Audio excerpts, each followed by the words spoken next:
வணக்கம். இன்றைய முக்கிய செய்திகள். ஒன்றிய அரசின் பட்ஜெட் கூட்டத்தொடரின் 2வது அமர்வு நாளை தொடங்குகிறது என்று தெரிவிக்கப்பட்டுள்ளது.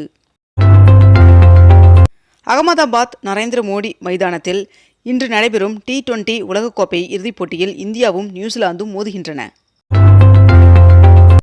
அமெரிக்கா ஈரான் இடையிலான போரால் கச்சா எண்ணெயின் விலை 2 ஆண்டுகளில் இல்லாத அளவு உயர்வை கண்டுள்ளது. ஒரு பீப்பாய்க்கு 9 விழுக்காடு விலை உயர்ந்து $93 அமெரிக்க உள்ளதாக தகவல் வெளியாகியுள்ளது. இன்று மகளிர் தினத்தை ஒட்டி மாமல்லபுரத்தில் புராதன சின்னங்களை காண இன்று அனுமதி இலவசம் என்று அறிவிக்கப்பட்டுள்ளது. ஸ்ரீவில்லிபுத்தூர் பெரிய மாரியம்மன் சுவாமி கோவிலின் பூக்குழி திருவிழா நேற்று காலை கொடியேற்றத்துடன் தொடங்கியது. உலகம் முழுவதும் இன்று உலக மகளிர் தினம் கொண்டாடப்பட உள்ளது. மகளிர் தினத்தை ஒட்டி நேற்று நடைபெற்ற தவேகா கூட்டத்தில் தவேகா தலைவர் விஜய் அவர்கள் மேற்கண்ட இந்த தேர்தல் வாக்குறுதியை வழங்கினார். நடப்பு 2025-26 நிதியாண்டிற்கு ஊழியர் வருங்கால வைப்பு நிதியான PF வட்டி விகிதம் 8.25% நிர்ணயிக்கப்பட்டுள்ளது. விவாகரத்து வழக்கு முடியும் வரை சென்னை நீலாங்கரையில் உள்ள வீட்டில் தங்குவதற்கு அனுமதிக்க வேண்டும் என்று தவேகா தலைவர் விஜய் அவர்களின் மனைவி சங்கீதா அவர்கள் நீதிமன்றத்தில் மேலும் ஒரு மனு அளித்துள்ளார். விருகம்பாக்கம் அரும்பாக்கம் இடையிலான கால்வாயின் குறுக்கே உள்ள பாலத்தை புனரமைக்க மெட்ரோ ரயில் நிறுவனம் ஒப்பந்தம் மேற்கொண்டுள்ளது. மேற்கு வங்க ஆளுநராக மாற்றப்பட்டுள்ள ஆளுநர் RN ரவி அவர்களை சந்தித்து முதலமைச்சர் மு க ஸ்டாலின் அவர்கள் வாழ்த்து தெரிவித்துள்ளார். கோவையில் பரபரப்பை ஏற்படுத்திய கல்லூரி மாணவியின் வழக்கில் தொடர்புடைய 3 பேரும் குற்றவாளிகள் என கோவை மகிழா நீதிமன்ற நீதிபதி இன்று பிற்பகல் பரபரப்பு தீர்ப்பை வழங்கினார். ஊட்டி மஞ்சூர் சாலையில் விபத்து நடக்கும் பகுதிகளாக கண்டறியப்பட்டுள்ள பகுதிகளில் ரோலர் சேஃப்டி பேரியர் தடுப்புகள் அமைக்கப்பட்டுள்ளது. 22 கேரட் ஆபண தங்கத்தின் விலை சவரனுக்கு ₹720 அதிகரித்து ஒரு சவரன் ₹1,20,400 ஆகவும் 1 கிராம் ₹15,050 விற்பனை செய்யப்பட்டு வருகிறது.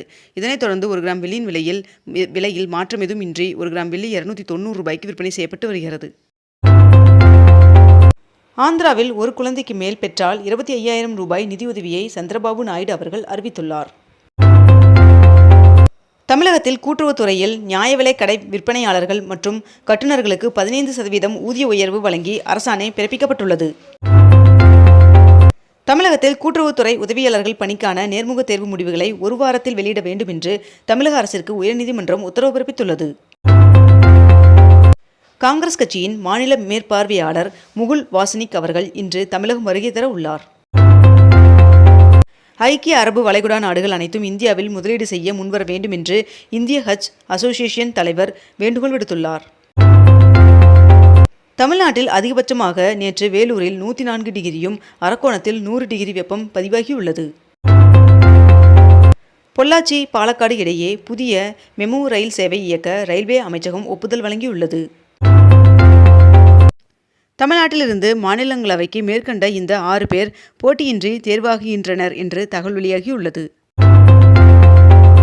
கர்நாடகாவில் 16 வயதிற்குட்பட்ட குழந்தைகள் சமூக ஊடகங்களை பார்க்க தடை விதிக்கப்பட்டுள்ளதாக அம்மாநில முதலமைச்சர் சித்தராமையா அவர்கள் அறிவிப்பை வெளியிட்டுள்ளார். சென்னை உயர்நீதிமன்றத்தின் புதிய தலைமை நீதிபதியாக சுஷ்ருத் அரவிந்த் தர்மாதிகாரி அவர்கள் பதவியேற்றுள்ளார். இன்று முதல் 10ஆம் தேதி வரை நீலகிரி மற்றும் கோவை மாவட்டங்களில் ஒரு சில இடங்களில் லேசான மழை பெய்ய வாய்ப்புள்ளதாக வானிலை மையம் தகவல் தெரிவித்துள்ளது. தமிழக ஆளுநராக உள்ள RN ரவி அவர்கள் மேற்கு வங்க ஆளுநராக மாற்றப்பட்டுள்ளார். அமெரிக்கா, இஸ்ரேல், ஈரான் இடையே போரை நிறுத்துவதற்கு மத்தியஸ்தம் செய்வதற்கு தயார் என்று சீனா அறிவித்துள்ளது. தனியார் பள்ளிகளில் அரசியல், மதம் சார்ந்த நிகழ்வுகள் மற்றும் பிரிவினையை தூண்டும் நிகழ்வினை நடத்துவதற்கு தடை விதித்து தமிழ்நாடு அரசு உத்தரவு பிறப்பித்துள்ளது. தமிழ்நாட்டில் முதற்கட்டமாக மக்கள் தொகை கணக்கெடுப்பு பணிகள் ஜூலை 17ஆம் தேதி தொடங்கி ஆகஸ்ட் 30ஆம் தேதி வரை 45 நாட்கள் நடைபெறும் என்று அறிவிக்கப்பட்டுள்ளது. மகளிர் தொழில் முனைவோர் மேம்பாட்டு திட்ட பயனாளிகளுக்கு 2 லட்சம் மானியம் கொடுக்கும் திட்டத்தை முதலமைச்சர் மு க ஸ்டாலின் அவர்கள் தொடங்கி வைத்தார். முதலமைச்சர் மு க ஸ்டாலின் அவர்கள் மீனவர் நலத்துறை சார்பில் 8 முடிவற்ற பணிகளை திறந்து வைத்து 13 புதிய திட்டப்பணிகளுக்கு அடிக்கல் நாட்டினார். சென்னை மெட்ரோ ரயில் நிலையங்களிலிருந்து பல்வேறு இடங்களுக்கு இணைப்பு சேவையை வழங்க 220 AC மின்சார சிற்றுந்துகளை முதற்கட்டமாக கொள்முதல் செய்ய தமிழ்நாடு அரசு அனுமதி வழங்கியுள்ளது. பிரான்ஸ் அதிபர் இம்மானுவேல் மேக்ரான் அவர்களுடன் பிரதமர் நரேந்திர மோடி அவர்கள் தொலைபேசியில் பேசினார். முதலமைச்சர் மு க ஸ்டாலின் அவர்கள் புதிதாக 6 நவீன நெல் சேமிப்பு வளாகங்களை திறந்து வைத்தார். மேற்கு வங்க ஆளுநர் ஆனந்தா போஸ் அவர்கள் தனது பதவியை ராஜினாமா செய்தார். 3 புதிய அரசு தொழிற்பயிற்சி நிலைய கட்டடங்களுக்கு முதலமைச்சர் மு க ஸ்டாலின் அவர்கள் அடிக்கல் நாட்டினார். தமிழ்நாட்டில் ராஜ்யசபா தேர்தலுக்கான காங்கிரஸ் வேட்பாளராக கிறிஸ்டோபர் திலக் அவர்கள் அறிவிக்கப்பட்டுள்ளார். புதுச்சேரியில் உயர்த்தப்பட்ட பயிர் உற்பத்தி மானியம் 2026-27 ஆண்டு முதல் அமலுக்கு வருகிறது என்றும், பயிர் வகைகள் எள்ளுக்கு 6000, பாரம்பரிய நெல் வேர்க்கடலை மானியமாக 7000 ரூபாய் வழங்கப்படும் என்றும் தெரிவிக்கப்பட்டுள்ளது. ஈரான் இஸ்ரேல் போர் காரணமாக இந்தியாவிலிருந்து வளைகுடா நாடுகளுக்கு முட்டை ஏற்றுமதி முற்றிலும் நிறுத்தப்பட்டுள்ள நிலையில், நாமக்கல்லில் உள்ள 1100 கோழி பண்ணைகளில் சுமார் 20 கோடிக்கும் அதிகமான முட்டைகள் தேக்கமடைந்துள்ளதாக தகவல் தெரிவிக்கப்பட்டுள்ளது. 1000 பேருக்கு வேலைவாய்ப்பு வழங்கும் வகையில் 5300 கோடி ரூபாய் முதலீட்டில் MRF தொழிற்சாலை அமைக்க முதலமைச்சர் மு க ஸ்டாலின் அவர்கள் முன்னிலையில் ஒப்பந்தம் மேற்கொள்ளப்பட்டது. புதுச்சேரியில் மகளிருக்கான மாத உதவித்தொகை 2 மாதங்களுக்கு சேர்த்து 5000 ரூபாயாக வழங்கப்படும் என்று அறிவிக்கப்பட்டுள்ளது. தேமுதிகவின் மாநிலங்களவை வேட்பாளராக அக்கட்சியின் பொருளாளர் LK சுதீஷ் அவர்கள் போட்டியிடுகிறார்.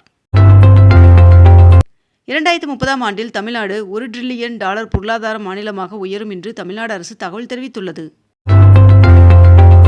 வேளச்சேரி பரங்கிமலை இடையே பறக்கும் ரயிலின் சோதனை ஓட்டம் இன்று நடைபெற உள்ளதாக தெற்கு ரயில்வே அறிவித்துள்ளது. திமுக கூட்டணியில் காங்கிரஸ் கட்சிக்கு 28 சட்டமன்ற தொகுதிகளும் ஒரு மாநிலங்களவை இடமும் ஒதுக்கீடு செய்யப்பட்டு ஒப்பந்தம் கையெழுத்தாகியுள்ளது. தஞ்சையில் நேற்று நடைபெற்ற தவேக பொதுக்குழு கூட்டத்தில் விஜய் அவர்கள் மேற்கண்ட இந்த தேர்தல் வாக்குறுதியை அறிவித்துள்ளார். இளைஞர் நலன் மற்றும் விளையாட்டு மேம்பாட்டுத்துறையின் சார்பில் 42 கோடி ரூபாய் செலவில் கட்டி முடிக்கப்பட்டுள்ள 14 விளையாட்டுத்துறை கட்டிடங்களை முதலமைச்சர் மு க ஸ்டாலின் அவர்கள் திறந்து வைத்துள்ளார். வருகின்ற 7ஆம் தேதி முதல் 9ஆம் தேதி வரை மேற்கு தொடர்ச்சி மலை மாவட்டங்கள் மற்றும் தென் தமிழக கடலோர மாவட்டங்களில் ஒரு சில இடங்களில் லேசான மழை பெய்ய வாய்ப்புள்ளதாக வானிலை மையம் தகவல் தெரிவித்துள்ளது. அமெரிக்கா, இஸ்ரேல் மற்றும் ஈரான் இடையிலான மோதலை தொடர்ந்து இந்திய பங்குச்சந்தையில் ஏற்பட்ட 2 நாள் சரிவில் முதலீட்டாளர்கள் 16 லட்சம் கோடி ரூபாய் அளவிற்கு இழப்பை சந்தித்துள்ளனர் என்று தகவல் வெளியாகியுள்ளது. சிற்பக்கலைகளில் திறமை மிக்க 6 கலைஞர்களுக்கு கலைச்செம்மல் விருதுகளை அமைச்சர் சாமிநாதன் அவர்கள் வழங்கினார். காவல்துறையின் சார்பில் 75 கோடி ரூபாய் செலவில் கட்டப்பட்டுள்ள கட்டிடங்கள் மற்றும் திறன்மிகு வகுப்பறைகள் ஆகியவற்றை முதலமைச்சர் மு க ஸ்டாலின் அவர்கள் திறந்து வைத்தார். இத்துடன் இன்றைய தலைப்புச் செய்திகள் நிறைவடைகின்றன. மேலும் இதுபோன்ற அண்மை தகவல்களை உடனுக்குடன் தெரிந்து கொள்ள அக்னிபூ சேனலை சப்ஸ்கிரைப் செய்து கொண்டு தொடர்ந்து இணைந்திருங்கள். நன்றி, வணக்கம்.